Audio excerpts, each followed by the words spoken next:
وعدت يوما بالطلي. وعدت يوما بالطلي من صاحب التفضل، على عشاء حافل في ليل يوم أليلي، حتى أذوق مطعما بطعمه المكلل. فجئته مهرولا وصرت وسط المحفل، وقد رأيت فرحة على الوجوه تعتلي.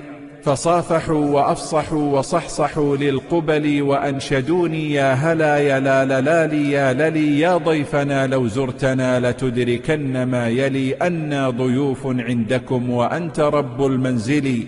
يا ابن الشريم مرحبا في مرحب رحب السلي، وقد شممت طبخة بالفلفل المفلل، تشدني بنكهة شديدة التغلغل.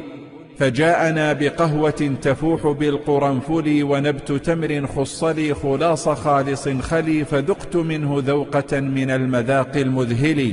وقد دعا لسفرة تدعو إلى التأمل، بها الخروف خانع قد انحنى من الغلي، فصار مثل عاجز جثى من التذلل، من فوقه لفافة قد زملوه للصل، بقرص بر بره أبر بر برلي، والرز رز معدتي رزا كرز الكابل.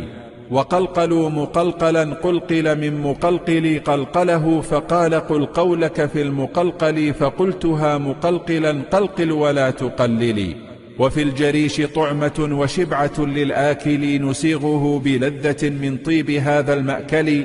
وفي الإدام بلغة بطعمه المفضل، وقد أتوا بخبزة من بر بعل قد صلي، تفردوا بصنعها محاطة بالعسل. فقلت جاء مطلبي وذاك لا فليس لي، وقدموا لي سمكا ونوعه من ناجلي، ومد لي سنبوسة لماعة من القلي، فخفت من دهونها والدهن داء منبلي، ومعدتي حميتها بحمية التقلل، من كل دهن فاتك فتكا كفتك الكلكل. رددتها وقلت لا، فالدهن سهم المقتل.